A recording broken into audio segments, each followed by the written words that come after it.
Welcome back to In the Music Room and Sheri Booth. Aww. Now's the time where we get to know all about you. Scary.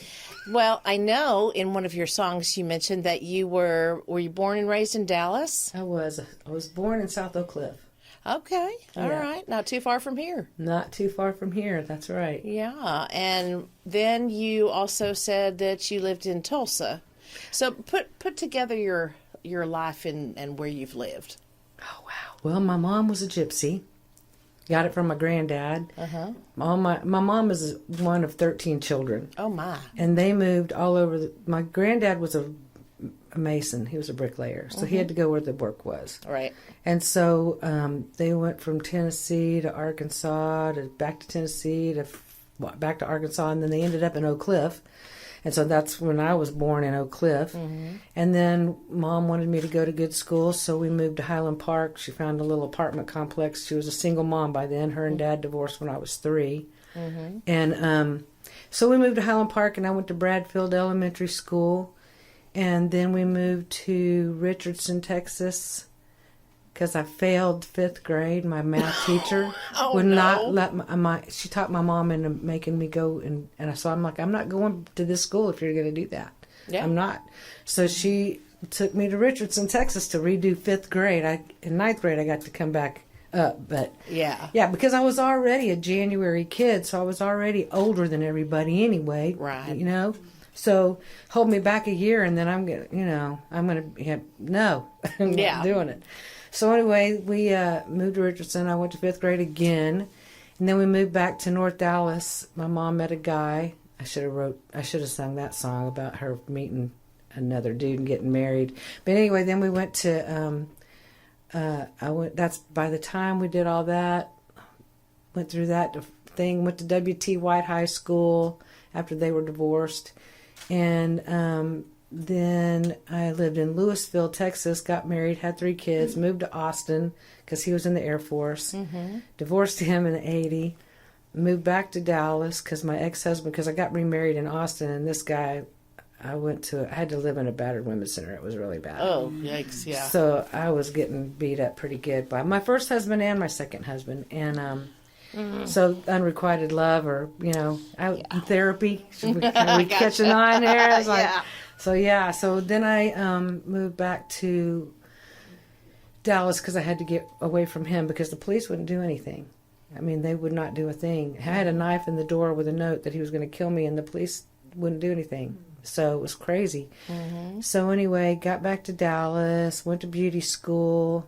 Took me 3 years to do a 9-month program because I was having to work and going to school full time and trying to work full time and doing drugs. It just wasn't working. Yeah. My partying was interfering, So I finally got my hair license and met a friend. Our band started this fabulous. I didn't start it. I got to be in a band that my ex-boyfriend, guitar player, Kyle, was in, called the Fabulous Jukeboxes in Dallas. We were so cool. We had red jackets and ties, and we did some really good stuff. But we did the Fabulous Jukeboxes, and our bass player, Pat Love, isn't that a great name, Love? Had Dana Love, and she was a hairstylist, and she was doing hair in the house, and so that's why I ended up wanting to be a hairstylist, because I'm like, hey, man, I want to be doing that. I can do it. So I do hair by day, and I do music at night. My husbands that I was with never liked me doing music. They would tear up my books. It was terrible what I opened for Cooter Brown and Asleep at the Wheel at the NCO Club in Austin for years. Nice. And they wanted me to start traveling all the NCO clubs around the United States. Larry Franklin then From Asleep at the Wheel? Well, he was with both. He was the fiddle player for Cooter Brown. Okay, then I knew both of them. They would come over and sit and watch my set before I went over and watched them on the big stage. Yeah, good guys. Grew up with a great band. They are. They were great. And they're very sweet guys, too. They were very sweet to me, very kind. But my husband would not let me go, so I didn't get to do my deal. I won a second place at the Bergstrom Air Force Base Talent Show with my original Angela, which I didn't sing tonight. But anyway, the girl that won did Jimmy Croce's roller derby queen. Oh, good grief. I should have got extra points for an original song. Absolutely. Anyway, second place was still not bad, but Yeah. so I did that, and so in and out of relationships, marriages. I've been married 4 times, and thought the third time was a charm. Was not. That was the one in Austin, and the fourth one wasn't either. That's the one I just ended up being. We were together all 11 years, but that was the one that did me in. So. No more of that. Yeah. None of that stuff. So I'm pouring myself into my music and my art and my 5 dogs. I got 5 dogs at home that I love so hard. Aw. Yeah, my 3 little Chihuahua girls. And Love chihuahuas. they are so a mess. They're a mess. 5 pounds and 2 6-pounders. And then Bella and Buddy. I lost Sophie and Boo. And a month before Boo died, Buddy showed up at my front door. Little dude, long-haired dachshund. Yeah. Mix. Boo was a dachshund. He was a Chiweenie. And then a month before Sophie died, Bella showed up, and she's this little toy schnauzer spaz dog. She's a spaz.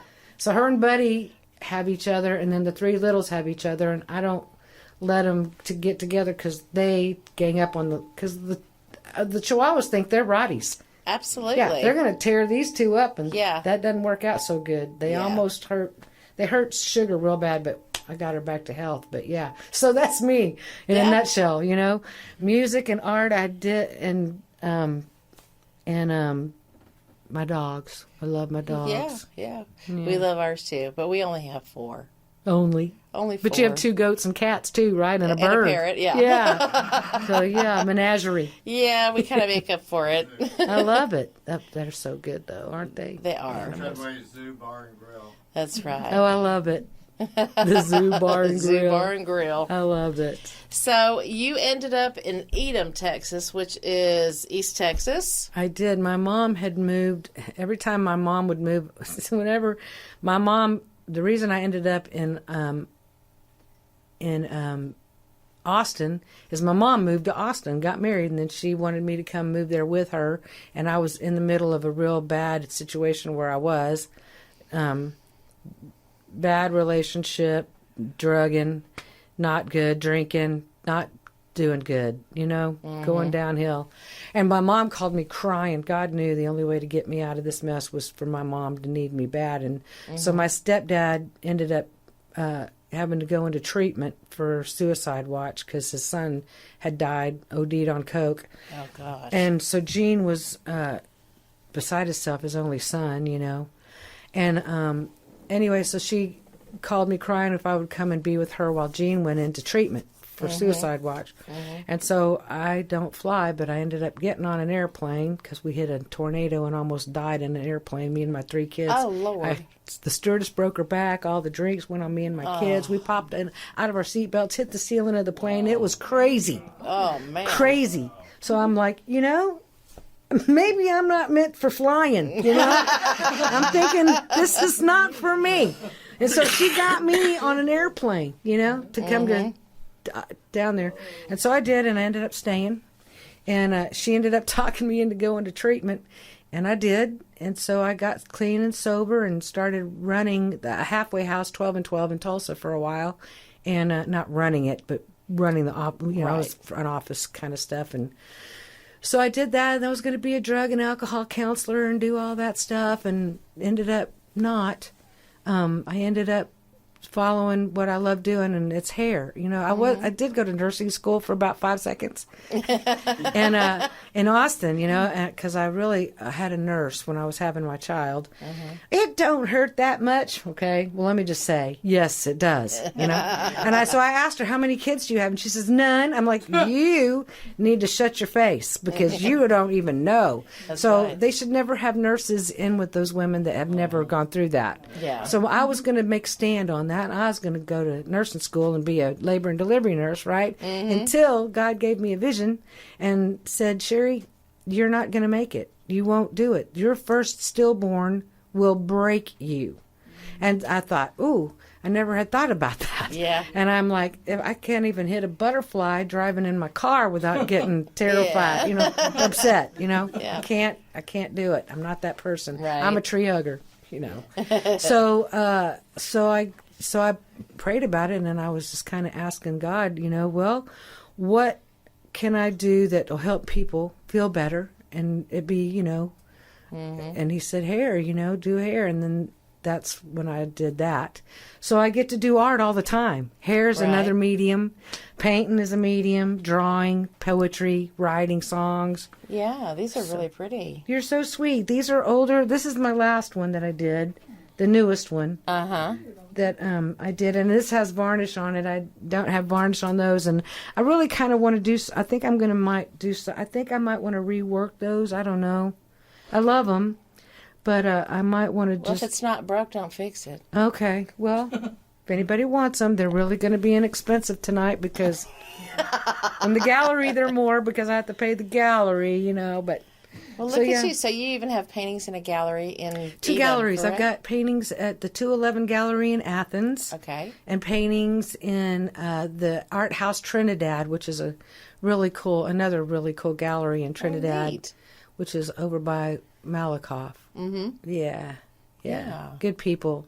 211 is a great gallery, and they're both really good stuff. I've told them that y'all are going to, they approved me to come be in their gallery, which I was like, wow, I already sold my first painting. Yes. Yay. And I told them they were going to grow me up. They're going to grow me up as an artist, and I think this has come a long way from that. Yeah. How long have you been painting? Or doing the art and putting it in galleries? Oh, well, this year. Really? Mm-hmm. I mean, this year I just now started doing now I painted those. I started painting I watched Bob Ross. I love who doesn't love Bob, right? Right. And I thought he was still alive, man. So I got at the time was my future going to be husband. I watched him on PBS in Tulsa, and so my ex-husband got home. I said, I want to do oil painting. So we went, and he got me all the stuff, the oils. My first painting was this big. Oh, God. Because that's how I roll, Right. I don't do little things. No, you're going to do it. Do it big. Go big or go home, right? That's right. Anyway, I called it my happy place. Mm-hmm. And I'm really impressed with it. I have it on my website. You can go to my website and click on my art, and you can see all the different mediums I do. I do all kinds of different things. I like to wood, rocks, whatever. But I really like acrylic painting. That's really kind of become I don't like the smells and the stuff of the oils. I can't deal with that too much. I like the wet on wet. But I found out if you do gesso and thick gesso, then I'm doing this 4-piece thing called Silent Fluidity. There was Silent Lucidity by Metallica. Who did Silent Lucidity? Was that Metallica? I think it was. Yeah. Yeah. So I named these 4 Silent Fluidity because they look like water. Oh, yeah. And they were with the wet on wet kind of thing that you can do with oil. So that's fun. I have my own studio, which is the Double S Studio, which is where I have my listening room. All right. Now I'm painting in there all the time. I go in there and love on it all the time. Yeah, I haven't had a concert in there in a while, but we do jam sessions. Okay. I got my friends. We come over and we set up and do a potluck and play music. When I had first heard about you, it was Sheri Booth. She does house concerts in East Texas. That's how I knew you. So as time's gone on, it's like, yeah, she's like a really good songwriter too, and a singer, and I'm like, oh wow, okay. Out of necessity. No, therapy. Life-saving. Remember therapy. Totally. Yeah. So when did you realize that you could write? And when did you pick up the guitar? Well, here's the deal. I've written poetry. I don't even remember when I first started writing poems, probably in elementary school. My mom started me with piano lessons in 2nd grade. And after a few years of that, Mrs. Kelly, I'll never forget my piano teacher. I'm wasting my time with her. She ain't never going to learn to read music. She just plays by ear. So she kicked me to the curb. Oh, so nice. then my mom got me a guitar in 7th grade, and all I could do was Secret Agent Man. You know that little lick? I did that lick for years. And I thought I was rocking, And then about Well, when my mom married my first stepdad, his son Johnny played guitar. And so I would sit and watch him and just be like mesmerized. And so he showed me how to look up chords, those little pictures, little charts. And he goes, this is how you do that. And you just go in there and practice those chords. And then I started listening to the radio and started trying to hear the chords. And that's how I taught myself guitar. Yeah. I've never gone to lessons. Oh, wow. Yeah. So, and I play piano by ear and not really well. I I'm not a piano player. No. I like rhythm. I like to play, the rhythm stuff. I got a little cajon, little beatbox that I play when we're all jamming and stuff, but. Right. Mm-hmm. Very cool. For the most part, it's Big Red and me.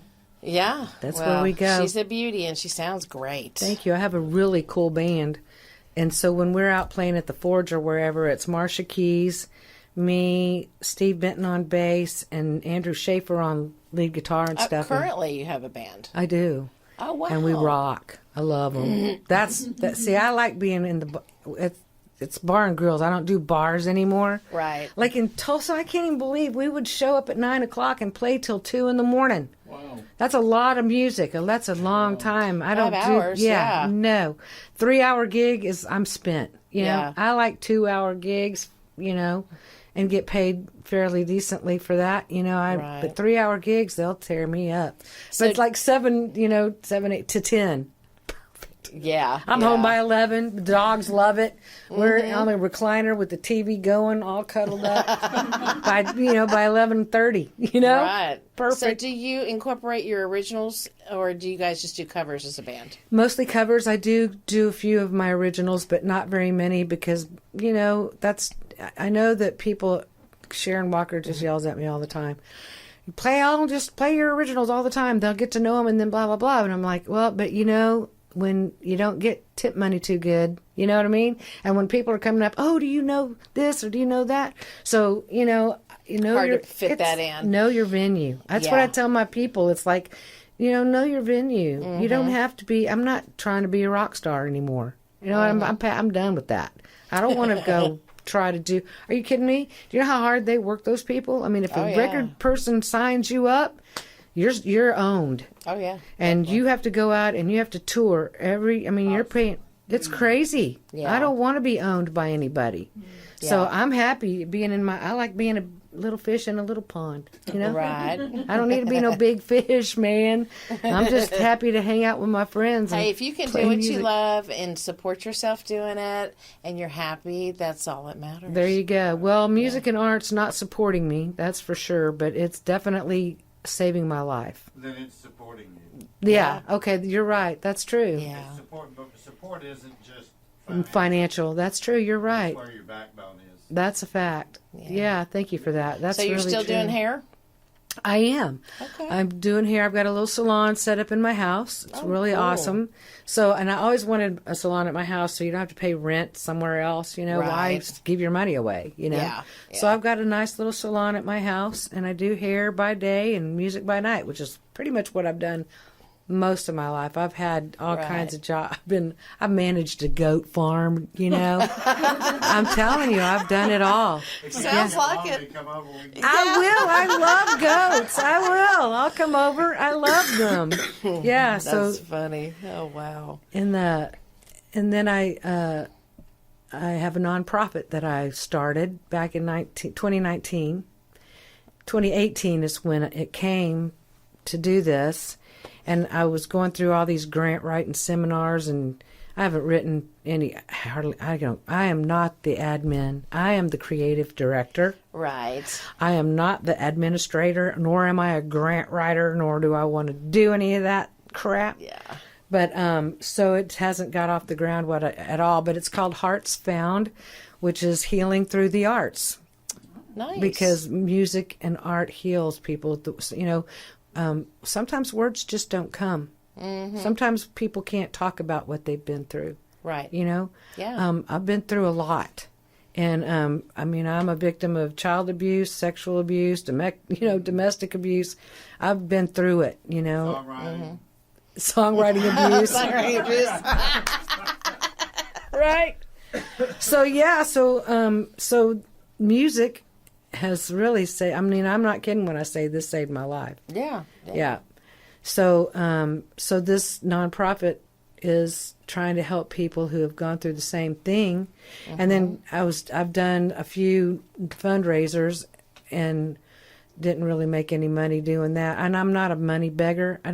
So I'm thinking I don't really need a nonprofit, because nonprofits seem to just work on trying to get money all the time instead of doing the programs. It's like, hey, how about we just paint? And, Yeah, but you need to fund the programs. You need to be able to buy the paint and the canvas and, whatever it is that you need for these people. well, if I could find that money, it'd be wonderful. The grant. I would, yeah, well, it ain't working for me because I'm not a grant writer. So we got a conundrum here. Grant writing is an art. and Yeah, very few it is. People do it well. It's hard. It is. And you have to know the people you're writing to. If you don't know the doorkeeper, which is the receptionist, if you can't get your foot in the door, and they usually already have who they're going to give money to. They already have it's meet and greet, getting to know people, and how do you get to know those kind of people? You know what I'm saying? I mean, I'm not in that arena, and nor do I really want to I don't want to spend my life begging rich people for money. That's, that's not my thing. So, and that's what all that is. I mean, you got to, But if that's what it takes to get your nonprofit off the ground and help people, I've tried, sometimes- and then Don't quit trying. don't and quit then trying. COVID hit. You've Oh, yeah. had time for it and you didn't quit driving, so. That's true. Well, I mean, it's not like I don't do stuff. I still do stuff out of my pocket. Oh, yeah. I'm down with. I got people coming over and playing music in my place all the time with food. No charge. Just come over and let's have jam sessions and play some music and music therapy. I really saw this way cool And chick. you're the one that gets the most therapy out of it. I'm definitely in there with it. Because what you do is you open the door for them, but you have to go through the door first. So you've done that. You've made a nice thing over there, Sheri. It's really sweet. I really like it a lot. My uncle helped me put 160 square feet on to get a bathroom and stuff, and so I put earrings on a pig, but because it used to be just a pole barn for cattle, and now it's a.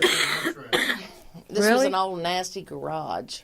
Well, see, mine was just an old freaking nasty, dusty, bug-infested storage shed Okay. when I bought this property. So yeah. So yeah, we can dress it up nice, huh? Yeah. You got my vibe. I'm telling you, I belong here. This looks like my house. I ain't kidding. Yeah, I'm moving in. All right. Come on. Do you do windows? Right. Inside. Right.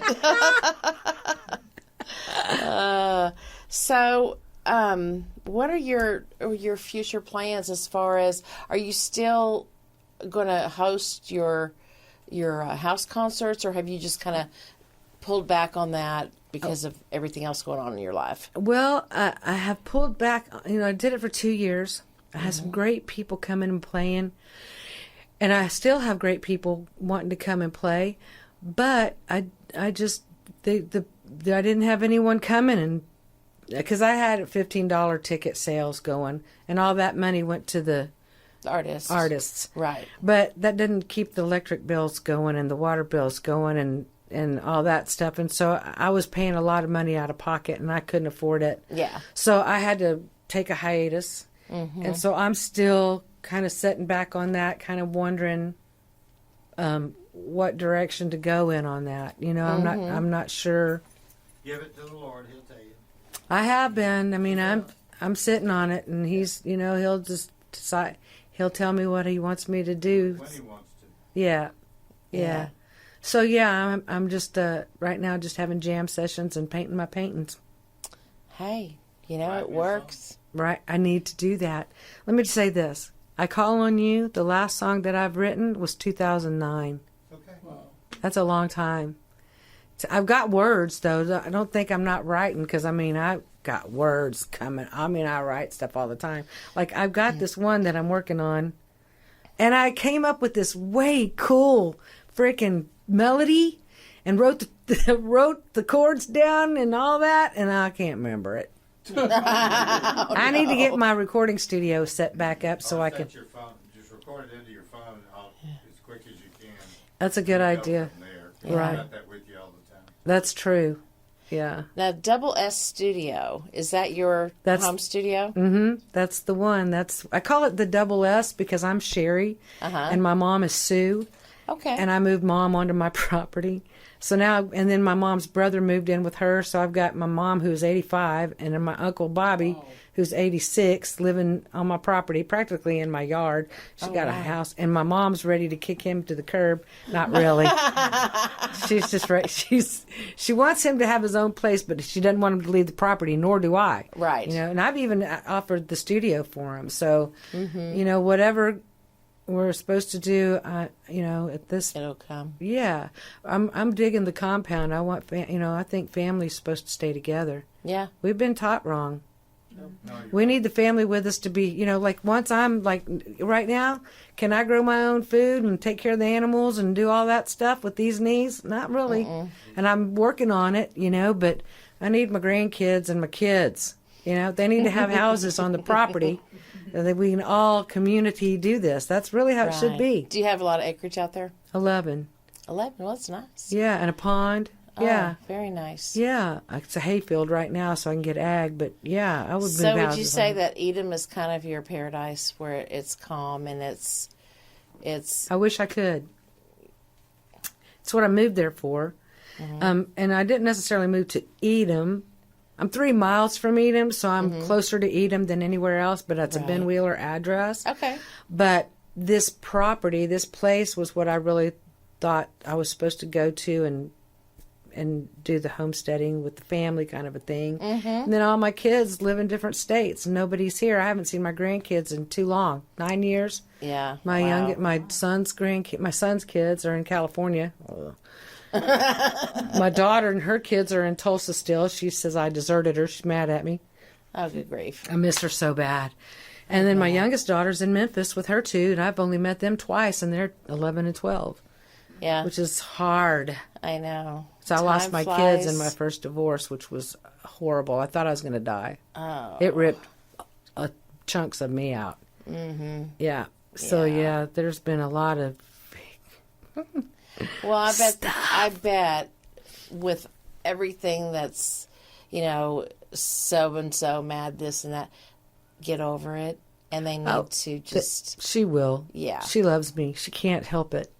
You know what I mean? Absolutely. Yeah. So, I mean, I'm not worried about it. I mean, if I really were going to let myself dwell on it, I'd be a basket case. But God's got me in a place where it's all going to come out in the wash. Who I am and what happened, and you know, they're going to be okay. Write a song about it. Right. Yeah. Yeah, I don't know if I can do that yet. You can. One of these days. Yeah. I mean, it's for you. Yeah. Well, yeah. Yeah, that's true. Yeah. Yeah. I guess it's time to get back to writing. It is. That's my future. I'm going to get back to songwriting. Okay, Yeah. do it because right. you're good at what you do and you don't need to stop and you need the therapy and then you need to come back and do 10 more, 11 more new songs. There you go. That sounds Yeah. like a plan. Yes. 11 yes. songs in 2026. There you go. Do There it. you go. That's a goal, We're isn't going to it? hold you You to do it. it, we'll do it. That's Okay. right. Oh, man, y'all are... Okay. I'm going to go right now. Sheri, it has been our pleasure having you here, and Thank I you. look forward to more in 26. Yes, ma'am. Yes, Thank you so much ma'am. for having me. You guys, thanks for being here. Thank you Yeah. to everybody, and especially our listeners out there. And we just can only hope and pray that they continue to listen to In the Music Room. Yes. For all you guys. All right.